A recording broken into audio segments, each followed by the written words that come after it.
221B বেকার street. চেনা লাগছে অ্যাড্রেসটা? ঠিক ধরেছেন। বিশ্ব সাহিত্যে অন্যতম চর্চিত ও বহুল প্রচলিত একটি নাম শার্লক হোমস এবং তার সৃষ্টিকর্তা স্যার আর্থার কনান ডয়েল।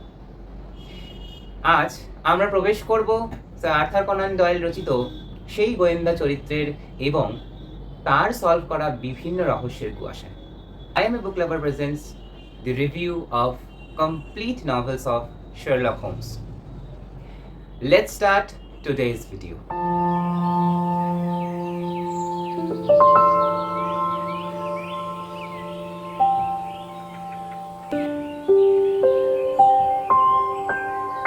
একজন সাধারণ মানুষ যার কাছে ছিল না কোনো জাদুর ছড়ি, ছিল না কোনো অতি মানবীয় শক্তি, কিন্তু তবুও রহস্য সমাধানে তিনি সবচেয়ে দ্রুত। যেখানে পুলিশ কেস সলভ করতে গিয়েও হিমশিম খেয়ে যায়, সেখানে তার ক্ষুরধর বুদ্ধি এসে পরিচয় দেয় তার সমগ্র বুদ্ধিমত্তার। হ্যাঁ, আমি কথা বলছি বিশ্বের অন্যতম শ্রেষ্ঠ গোয়েন্দা, যার নাম শার্লক হোমস। আর্থার কনান ডয়েলের সৃষ্ট করা শার্লক হোমসের আজ complete novels of Sherlock Holmes বইটা নিয়ে কথা বলবো। এছাড়াও আলাদা করে কথা বলবো তার লেখা আরও দুটি বইয়ের সংকলন নিয়ে, যেটা হচ্ছে the casebook of Sherlock Holmes আর the adventures of Sherlock Holmes, এই দুটো বই নিয়ে। তো চলুন আজকের ভিডিওটা শুরু করা যাক। বলকে আশা করি সকলে ভালো আছেন, সুস্থ আছেন, নিজের শরীরে খেয়াল রেখে চলেছেন। আজ কথা বলবো স্যার আর্থার কনান ডয়েলের সৃষ্ট করে যাওয়া এবং আমাদের সমগ্র বিশ্বের সবচেয়ে বিলাভেড চরিত্র, গোয়েন্দা চরিত্র শার্লক হোমসের ব্যাপারে। প্রথম বই হচ্ছে the complete novels of Sherlock Holmes, the adventures of Sherlock Holmes, focus. Third বই হচ্ছে the casebook of Sherlock Holmes. এই সিরিজের আরো দুটো বা তিনটে বই আছে, যেটা হচ্ছে the return of Sherlock Holmes, the memories of Sherlock Holmes এবং হিজ লাস্ট বাউ। তো হিজ লাস্ট বাউ বলে যে গল্পটি বা বড় গল্পটি রয়েছে, সেটা এই বইয়ের অন্তর্ভুক্ত নয়, এই কোনো বইয়েরই অন্তর্ভুক্ত নয়। একে একে আসি এই বইগুলোর আলোচনাতে। বলি the casebook of Sherlock Holmes এই বইটাকে নিয়ে। এই বইটার মধ্যে ছোট 12টা গল্প রয়েছে।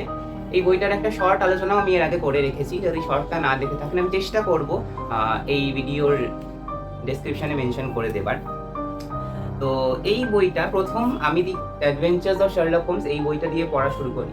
এই বইয়ের দুটো গল্প আমি প্রথম পড়েছিলাম, দি কেস অফ আইডেন্টিটি এবং 5 অরেঞ্জ পিপস। এই বইটির মধ্যেও 12টি গল্প রয়েছে এবং এই বইটির মধ্যেও 12টি গল্প রয়েছে। তবে দি অ্যাডভেঞ্চার্স অফ শার্লক হোমস এই বইটিতে যে কটি গল্প আমি পড়ে দেখলাম, বেশিরভাগ গল্পেই শার্লক হোমসকে পুলিশের সাহায্য নিতে হয়নি, তিনি অ্যাজ এ প্রাইভেট ডিটেকটিভ সেই কেসগুলো পেয়েছেন এবং সেই ভিকটিমসদের সাথেই সেই কেসগুলোর অ্যাকচুয়ালি সলভ হয়ে গেছে। বাট এই বইয়ের কেসগুলোতে পুলিশ ইনভলভ হয়েছিল। এবং finally the complete novels of Sherlock হোমসের 4টি নভেল রয়েছে। একে ডেসক্রিপশনে যাই। এইটা আমি পেঙ্গুইন ক্লাসিক্সের এডিশনটা কিনেছিলাম, অনেক রকমের এডিশন হয়, অ্যামাজন, ফ্লিপকার্ট, বুকচোর, বিভিন্ন রকমের অনলাইন ওয়েবসাইট, এছাড়া বিভিন্ন রকমের অনলাইন বুক পেজগুলোতে আপনি এই বইটা খুব ইজিলি পেয়ে যাবেন। বইটার দাম মোটামুটি ক্ষেত্রে অ্যামাজনে আমি যতটুকু দেখেছি, বইটার দাম মোটামুটি ক্ষেত্রে 180-170-এর মধ্যে ঘোরাফেরা করে। এবং এটা পেঙ্গুইন ক্লাসিক্সের এডিশন, এই যে পেঙ্গুইনের লোগো দেওয়া রয়েছে, পেঙ্গুইন ক্লাসিক্সের এডিশন, পেপার ব্যাক বাইন্ডিং বই। এই বইটার মোট পৃষ্ঠা সংখ্যা হচ্ছে 496টা। এই দুটোই ফিঙ্গারপ্রিন্ট ক্লাসিক্সের এডিশন। ফিঙ্গারপ্রিন্ট ক্লাসিক্স থেকে এইটা আমি গিফট পেয়েছি, এটা আমি নিজে কিনেছি।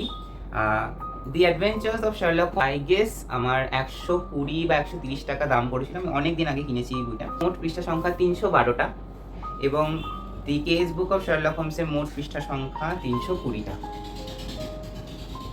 অফ শার্লক হোমস এই বইটা আমার প্রিয় গল্প, the adventure of creeping man. Adventures of Sherlock Holmes এই বইটায় আমার প্রিয় গল্প হচ্ছে দি কেস অফ আইডেন্টিটি এবং স্ক্যান্ডেল ইন বোহেমিয়া, এই দুটো কেস।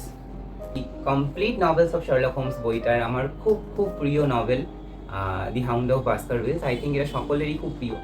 বাকি কটা গল্প পড়তেও ভালো লেগেছে, বাট আমার খুব ভালো লেগেছে বলতে দি হাউন্ড অফ বাস্কারভিলস এবং যে দুটো গল্পের কথা বললাম। সবচেয়ে বড় শক্তি হচ্ছে, বা এই কেসগুলোর সবচেয়ে বড় শক্তি হচ্ছে এর ভিতরে লুকিয়ে থাকা ছোট্ট ছোট্ট ক্লু, যেগুলো আমরা বা হয়তো পুলিশ খুব ভালো করে বা খুঁটিয়ে দেখার চেষ্টা করে না, কিন্তু একটা গোয়েন্দা সে ঠিক নিজের কাজটা করে সেই ক্লুগুলোর সাহায্যেও একটা কেসকে সলভ করে দিতে পারে। ডক্টর ওয়াটসনের সাহায্যে এবং নিজের ক্রোধর বুদ্ধি প্রয়োগ করে করে বারংবার শার্লক হোমস বাজিমাত করেছে বিভিন্ন কেস, কিন্তু কিছু কিছু কেস পড়তে গিয়ে জানতেও পেরেছি যে কখনো কখনো শার্লক হোমসকেও পরাজিত হতে হয়েছে। দি স্ক্যান্ডেল ইন বোহেমিয়া কেসটির মধ্যেই আমরা সেখানে জানতে পারবো যে তিনি জিতেও যেন জিততে পারলেন না একটা মহিলার কাছে। যাই হোক, অসাধারণ টান টান প্লট, শার্লক হোমসের বুদ্ধি এবং বিভিন্ন রকমের ক্লু এবং অনেকগুলো কেস একসাথে বেশ মজাদার একটা সময় কাটালাম শার্লক হোমসের সাথে। এবং আমি শার্লক হোমসটা পড়া শুরু করেছি এবং তখনই আমি ভাবলাম যে একবার যখন পড়া শুরু করেছি তো একবারেই শেষ করে ছাড়বো। তো এই জন্য ধীরে ধীরে ধীরে ধীরে পড়তে পড়তে 3টে বই কমপ্লিট করে ফেলেছি। সাইন অফ 4 এবং দি ভ্যালি অফ ফিয়ার, এই উপন্যাস দুটো যখন আমি পড়ছিলাম তো প্রথম দিকে আমি একটুখানি খেই হারিয়ে ফেলেছিলাম, যেই কারণে আমাকে আবার পুরো গল্পটাকে প্রথম থেকে পড়তে হয়। তো এই সামনের দিকের একটুখানি পোর্শনটা আমার একটুখানি মানে বারবার আমি যেন খেই হারিয়ে ফেলছিলাম, মানে ভালো লাগছিল না এরকম টাইপের। বাট একটু গ্রিপিং যখন থেকে হতে শুরু করলো তারপর আবার এই কেসটা এগিয়ে চললে এইভাবে, তো এটাই। বাট অল ওভার যদি ভালো লাগা বলি, ছোট ছোট গল্পগুলো তো খুবই ভালো।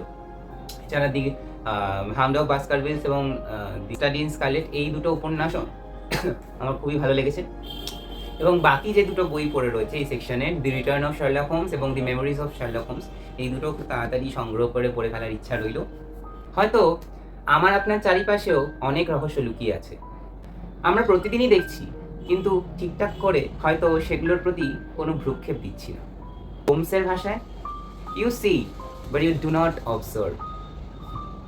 এই ছিল আজকের একটা ভিডিও। আজকের এই ভিডিওটি যদি আপনাদের ভালো লেগে থাকে তাহলে আমার চ্যানেলটাকে সাবস্ক্রাইব করবেন, পাশে আসা বেল আইকনটি প্রেস করতে ভুলবেন না এবং ভিডিও নোটিফিকেশনটাকে অল করে দেবেন। ততদিন ভালো থাকবেন, সুস্থ থাকবেন, নিজের শরীরের খেয়াল রাখবেন এবং আরো বই পড়তে থাকবেন।